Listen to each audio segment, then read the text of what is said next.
Ladies and gentlemen, welcome in. How's it going, everybody? How you doing today, Brad?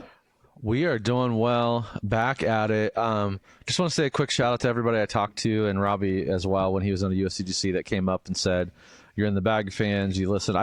There was like a handful of people that said they've been listening since episode 1, which is crazy to me that anyone is still doing that. But we're grateful for you nonetheless. Met a couple really cool people, brought some gifts. Shout out Josh from Arkansas, if you're listening. Brought me a pretty sick hat and you a towel, Robbie, that's in my disc golf bag right now. From the Persimmon Ridge Disc Golf Club. Dude, I believe that is all correct information. So yeah. But just, it was great. I love getting out and meeting everybody. It is chaos because we're out of the pocket for 2 weeks in a row, and it's Black Friday time, baby. So it's chaos. So this episode is going to be a little shorter than normal, but we still wanted to jump back in, give you all an episode, and reconnect with everybody because it's been a minute. 2 weeks is too long. Absolutely. Yeah. It's been a wild 2 weeks. We were at USCGC. I'm repping, shout out, barbecue, baby. The guys, you never know who's listening, but it's just fun. It's like fun to reconnect and all of that. And so I was stoked to head down to USCGC, check out the food trucks, and of course, went to go get some amazing barbecue. And you guys, amazing listeners, had shared with them that we were coming. And so happy to support small business. And also learned, Brad, this guy, the guy who owns this truck, got in a motorcycle accident like 3 months prior. Oh my gosh. And was like barely walking around. That's why I don't know if you noticed, he was like, he hit a limp. I noticed that. Yeah. I was like, dude, I'm amazed. Like, I'm so grateful you're alive. Much less walking around. So yeah, we did have the brisket and mac and cheese. Did not disappoint, per usual. So good. Yeah. But yeah, now Cracker Barrel, TBD. But that's Cracker Barrel almost killed Robbie, I'm pretty sure. So, yeah, that was a whole episode. Maybe we'll do a USDGC Tour Championship kind of recap, a little lengthier one next week, Robbie, because there's some good stories we got to tell. Maybe a little story time with Brad and Robbie next week. Hey. I'm here for it. I am here for it, dude. So we do have some excellent questions that we want to jump into because, once again, you guys, if you have questions that you want to submit, there is a link in the description that you can submit. It's a Google form. You can throw them in there, and as many times as you'd like. As many times. Not just one per person. Yeah, exactly. So if you have multiple questions, fire them off separately. That way it's also easier for me if they're in separate like submissions, because I try to, in full transparency, after we answer them, I delete them from the log. So it's easier to get through. But we have a lot of submissions, which is why we're stoked to get back to an episode, because you guys are asking questions and we want to make sure that we're getting to them. So starting off with Spencer. Spencer says, I've been leaning on my backhand as long as he's been playing. Just started throwing up to 400 feet on backhand. Congrats, man. Yeah. Bomber. Rare few. I also just started developing a forehand and get around 250 to 300 consistently. The only problem is that I've experienced a lot of elbow pain when I throw too many forehands. Is there something wrong with my form, or do I just need to strengthen those muscles to handle a different load that I'm putting on my arm now? Yeah. I would say you are definitely the resident forehand expert. So may I interject what I think is happening, and then you can give the actuality to it, because I had this a little bit. Again, I play a lot of baseball, and I was one of those people that like kind of leaned on like the almost sidearm kind of throwing. I was a catcher too, so gear kind of got in the way. So it's probably some of that. But I notice when my follow through was bad is when my elbow will hurt. So like when I feel like I'm not pushing through the forehand and I'm like chopping it, like kind of like a like really like, because I think when I'm chopping a forehand, when I'm trying to hit it really hard and I like stop that momentum, like not follow all the way through, that's when I'm feeling elbow pain. Also, if I'm not like getting the elbow nice and tucked in to kind of let my body help support the mechanism. Those are kind of two things I notice if I'm out playing or I'm throwing in the field. The minute like I feel a little like elbow pain, I'm like, oh, your form's bad right now. Yeah, I definitely think that could have a large portion to do with it, is thinking about how aggressive of, like, it's very tough to throw a backhand and not follow through because you'll realize like you're trying to stop it. So when you're trying to spin around, but a forehand, you can just chop and You can throw really hard and pop, and that hand like sort of has to stop on a dime.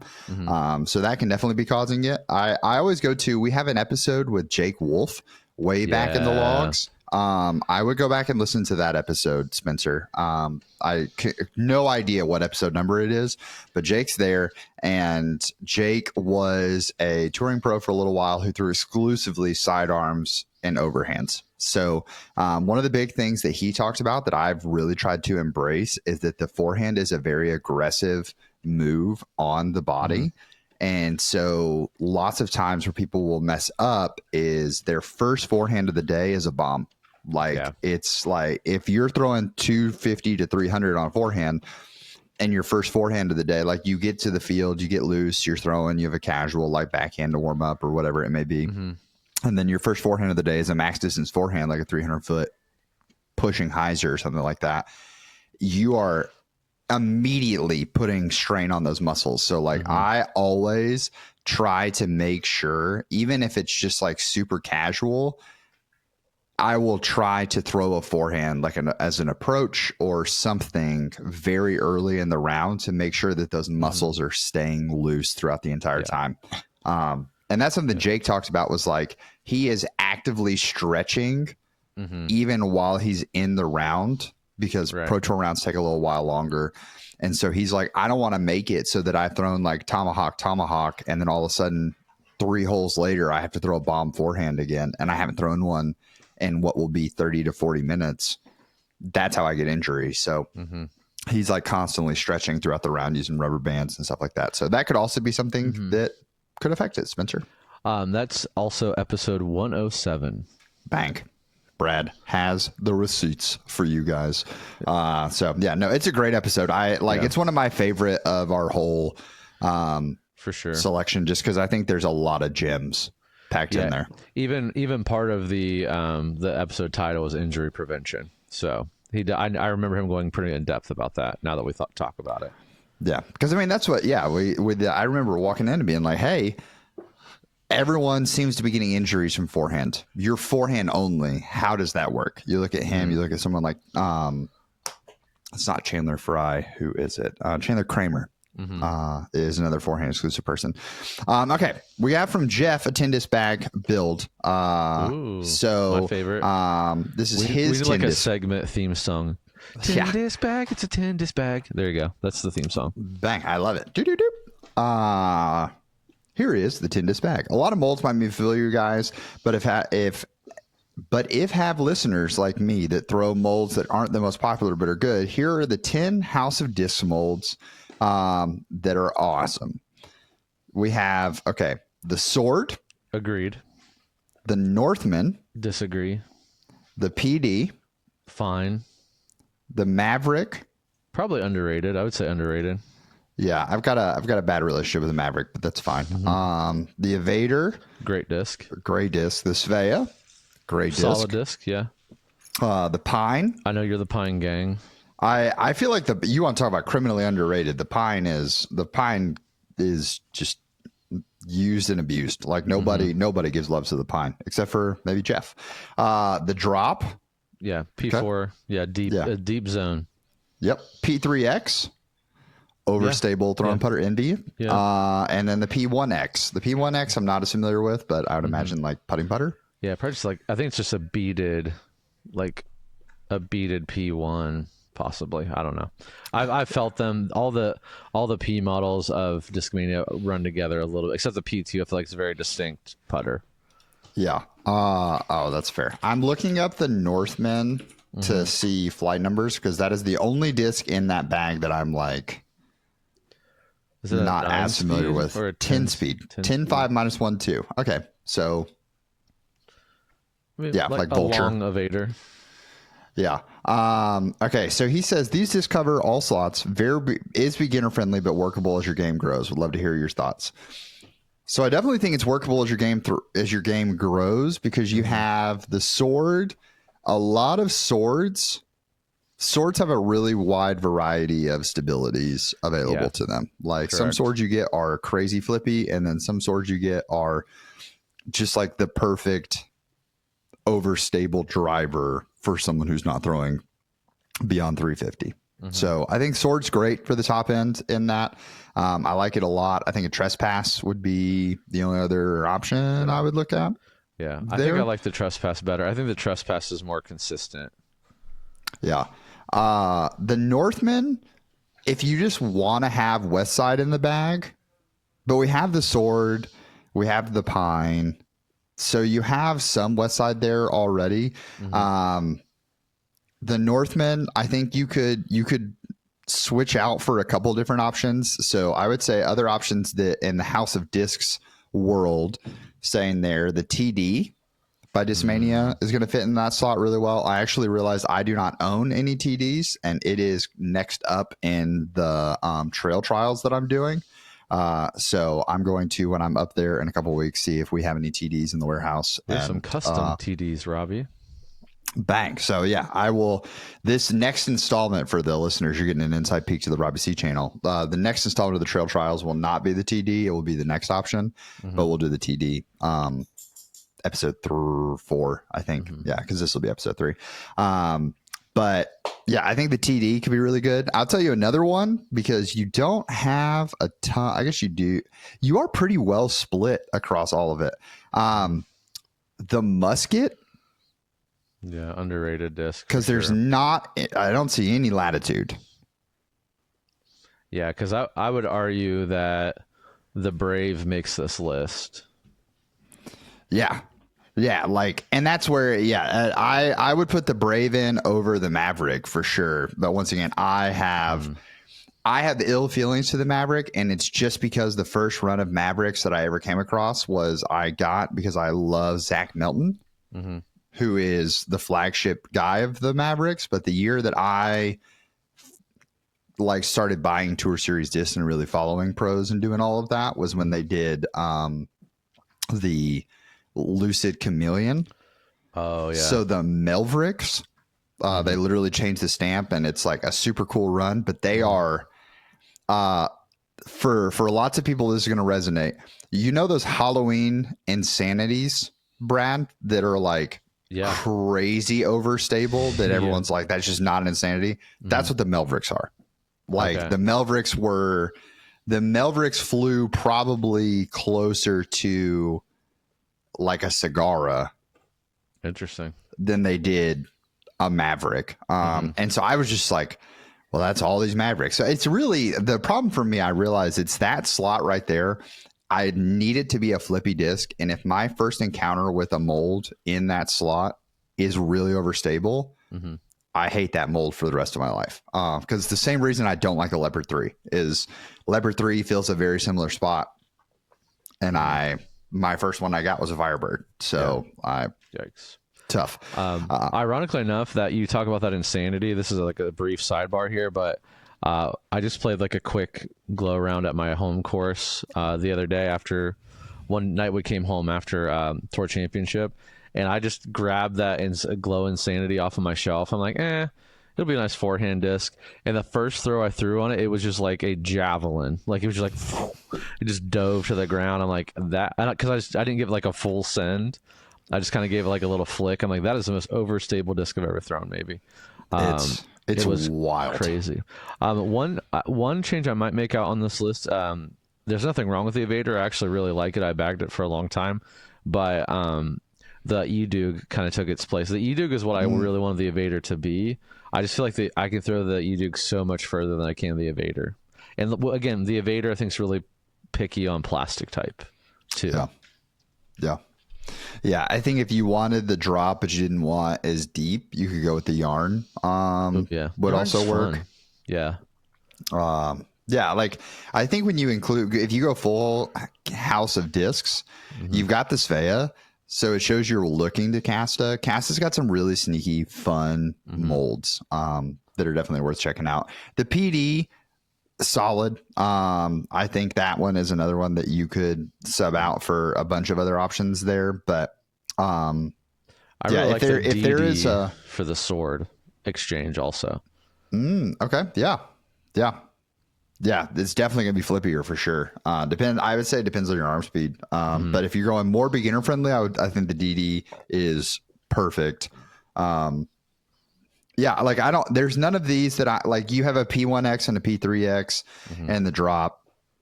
I think you have a lot of great throwing putter options across all of them. So kind of mess around with them. The cow trip, really good. What's the goodness? What is the one that Isaac keeps throwing that has it used to have? Yeah, the Cenis. Really, really good. Yeah, that'd be a great P3X sub out, I think.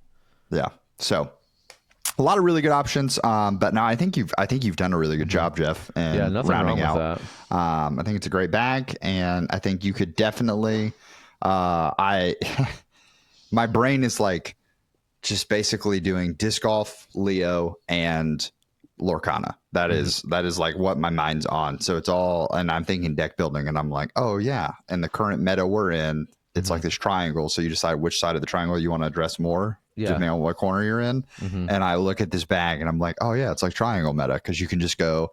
If I want to go more beginner friendly, I pivot and change a couple things here. If I want to go more experienced, I pivot and do this. So I think you got a really, I think it's a great bag. Coming from Anonymous, I have a problem with my backhand release. Ooh, tough. Same, brother. Yeah. I've been playing for about 2 months now, and I seem to either throw really nose up or throw on strong and Hyzer. Oh, I know the problem. What's wrong with my form? What can I do to fix it so the disc actually goes where I want it to go? You see, Anonymous, there are these train tracks, right? Well, first of all, you've only been playing 2 months. First of all, I think I've said this before, but you just got to figure it out. Like, I think you're in the figure it out phase. You got to throw. You're going to throw for a month or 2 or 3 and realize, I really like this. It would be way more fun if I could do it better. And then that's kind of maybe where you are right now. I feel like because with taking Robbie's advice and doing like the train track method here and making sure I'm like stepping out, it automatically has changed my release angle. It's automatically like brought me over top of the disc versus like up high. And I feel like anytime you're throwing really nose up or on a strong Hyzer, you're probably just using a lot of upper body and you're not really engaging your lower body, if I had to guess. Because I mean, I'm also like I'm watching, so I watched a lot of coverage. I didn't watch a lot of in-person playing, honestly, over the last 2 weeks, sadly enough, but I've watched a lot of coverage and I've been paying attention to footing. And when someone's trying to throw like a really big flex or like they're throwing like a really big ante shot, that they're engaging more and more like upper body to get the Anheuser versus like their lower body and being over top of the disc. So generic answer, and again, this is more of like I say what I think the answer is, and Robbie corrects me. Welcome to episode 167. But I think it's really that you're not really engaging your lower body, and your disc is kind of like on the wrong plane when you're trying to throw. Yeah, I mean, I think nose up, most of the time nose up issues come from the upper body being incorrect. So like it is, and that's that if you're just using your upper body and you're not doing it correctly, that's going to have a profound impact on itself. If your elbow's dropping, that makes it really hard to throw nose up. So I think that to me would be that you're using a lot of upper body and your elbow's dropping. So if my elbow drops, what that means is like my elbow is collapsing. I'm not creating space or a pocket. When people think about the power pocket, they think about, for our visual watch, for our YouTubers, you're going to see that I'm like holding up my arm, creating the power pocket angle. I think everybody thinks if I get to this angle, I'm good, which is just like the elbow is sort of flush. The shoulder, it's like the arm is coming straight out from the shoulder. Is that an accurate way to describe this position, Brad? Yeah. For our listeners, 45-degree angle. Yeah, 45-degree angle. It's coming out. But everyone thinks like, oh, I got to here. I've done it. I've created a pocket. The problem is if the elbow, if there's not space from the elbow to the torso, like to your chest, that's where a lot of your issues come in. So I can still be in that 45-degree angle and bend of the elbow, or the 90-degree bend of the elbow or whatever. But if it's all the way against my body, it gets way harder to actually bring the disc through. So what's going to happen is that if I'm able to get around, that my elbow is pinned to my body, and that's going to create that Anheuser angle. And if I'm dropping too soon, then the elbow is going to go down, the hand's going to go above the elbow, and then I'm going to whip it through and get that air bounce skip. So I would say work on creating space between the elbow and your torso. And Yeah, there's a lot of great videos out there. I've got some on my channel. Blitz DG is the guy that I work with, and Blitz crushes this concept. I had a ton of elbow swoop, and he 100% like. I actually, this is a fun aside, Brad. I like in preparation for coming up for Hyzer Club Championships, I was like, I don't know what courses we're playing, but I imagine that we're doing Hyzer Club Championships. I know the guys will probably end up playing New London at some point throughout the weekend. Just because everyone loves to come to town and get just absolutely crushed, their hopes and spirits on that course. And Independence, spoilers. Yeah. So I'm like, I'm going to have to throw like some decent length shots, and I've just been throwing like very casually and filming. So I was like, all right, let me get back on the grind. Let me see what I can do. And I realized I have just not used those muscles very much. And I feel like I have like tendonitis or something. Cause like, I don't know if you've ever felt this where you like, if you throw with your offhand and all of a sudden it's like all the blood vessels in your hand are like swelling because you're hitting them so fast. I was feeling that on my throwing hand. Really? And I was like, what are we like? I've been playing. What is happening? But if I tried to clear 60 miles an hour on my backhand, my hand felt like it was just going to explode at the end. And I was like, well, that's not good. So we've been back in the grind doing it. But when doing it, I was like, oh, another reason I'm struggling is because I've like not been really keeping up with this. So my elbow's dropping a little bit. And it's like, change that in literally one session and drop my nose angle by like 4 degrees and picked up 3 to 4 miles an hour just by focusing on elbow. So that's awesome. Definitely check that out, Anonymous. Sidebar, you're talking about your hands like exploding. When it gets colder, and I love playing in the cold, especially probably my favorite time to play like fall and winter disc golf. If I don't like stretch my hand out, I get cramps like right in the palm of my hand. I don't know if you deal with that or not. It just feels like an ice pick is going through the middle of my hand. Yeah. So warm up, people. You're never too young to warm up. That is, if there is one aspect of Hyzer Club Championship weekend that I'm not looking forward to, it's like I know we're gonna have a morning round on Saturday and Sunday, and it's gonna be cold, dude. November. Oh, it's gonna be cold. Yep. And not even like, it's not gonna be like terribly cold, but it's probably gonna be in the 40s or 50s would be my guess. Yeah, it was like 46 degrees this morning.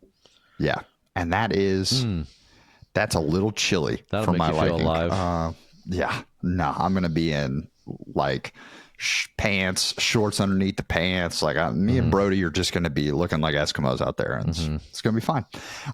Okay, so we got probably time for one, maybe two more questions. This comes from Robbie from New Zealand. Down under. And Robbie from New Zealand said, I've had some pretty rapid progress with my forehand in the last 6 to 8 months. Awesome. When I was compiling these questions, I did not realize I put as many forehand questions in here as I did. I apologize.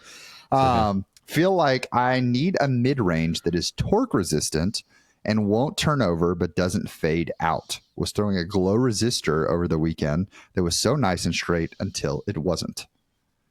So torque resistant forehand that holds straight but doesn't turn over. Quake. Or sorry, won't turn over but doesn't fade out. I think that's a great choice. Because I like the Quake a lot. Yeah, because the Quake, I would say Quake is a very good example of what a disc does, like as you increase or decrease the RPM of the disc. Like it's a very steady disc in the sense of like if I need like a choppy get out of jail 100-foot shot, I'll grab it because I feel like I can get a good grip on it, and it will like still fade pretty aggressively. But if I put some beans on it and forehand it or throw it really hard on backhand, it'll just kind of hold Hyzer for me. I have a glow one, so I have the Midnight Flyer. That's the one I throw a lot. But that's what it does for me. So I think, and it sounds like maybe as you're getting tired, because you're just now kind of in your forehand journey, if you will, Robbie from New Zealand. It sounds like as you're getting tired, you're chopping more. So I'm going to also guess that maybe the resistor wasn't the issue, that you were just getting tired if you're throwing a lot of forehands and you're kind of like chopping a little more on Annie than you would typically, or you weren't following through because you were tired. Yeah, when people ask for torque resistant, most often we go to like just get more overstable, and that's more torque resistant. I don't always think that's the case. I think that it's a good point. Yeah, like I just think that we can mask a lot of forehand issues with super overstable, which is why I like the Quake, because I think there are certain runs of Quakes that are crazy overstable, Mm-hmm. and then there are certain runs of Quakes that are just like the stock runs usually are nice and straight, but are going to have that reliable fade at the end of it. Mm-hmm.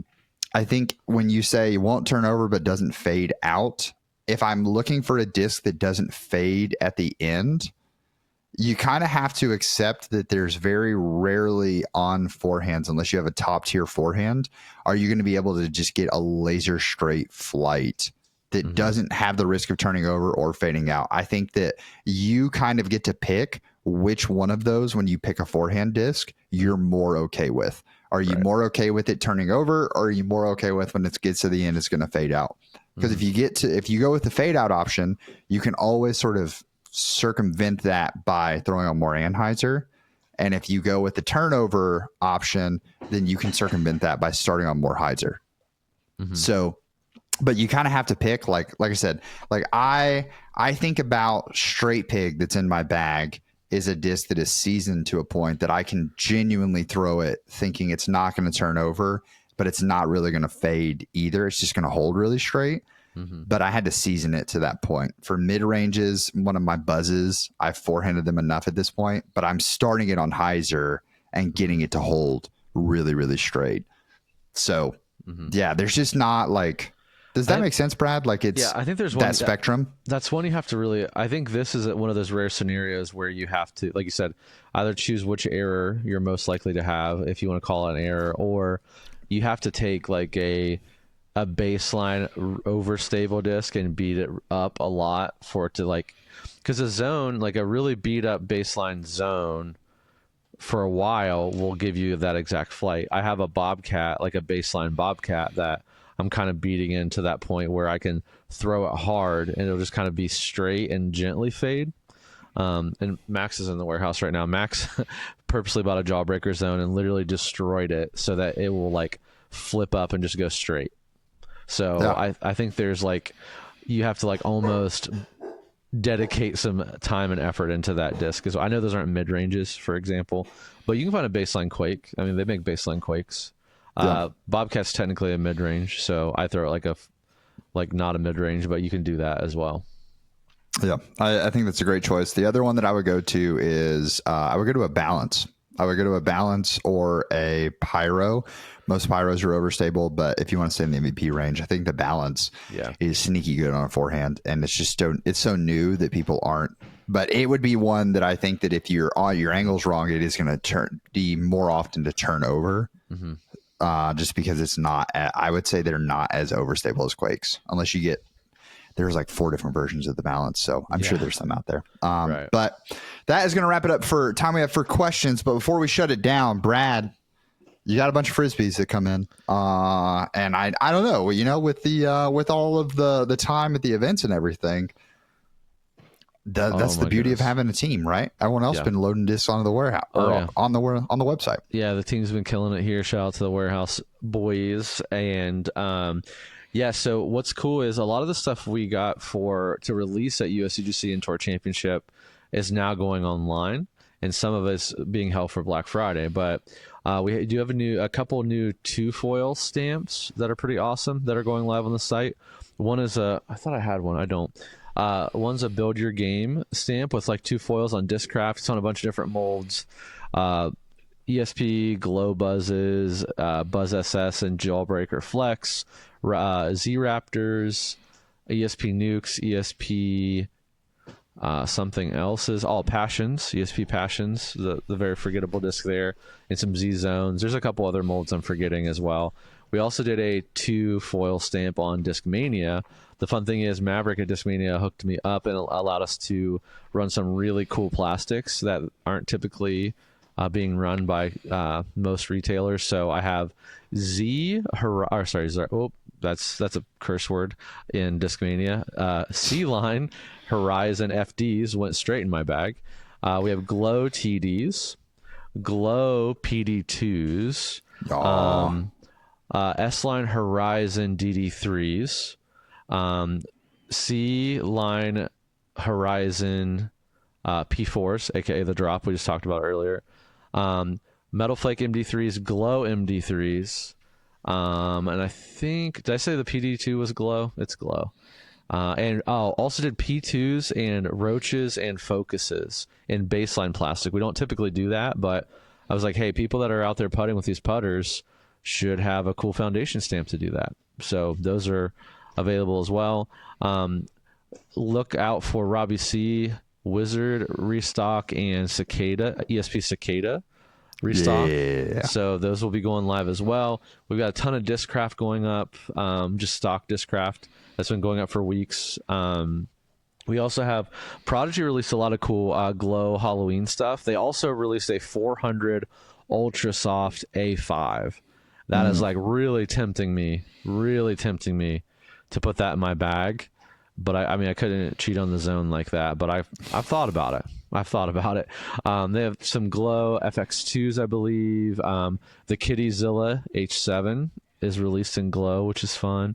But yeah, all that stuff's in our recently restocked. We also have some House of Disc stuff that's releasing as well.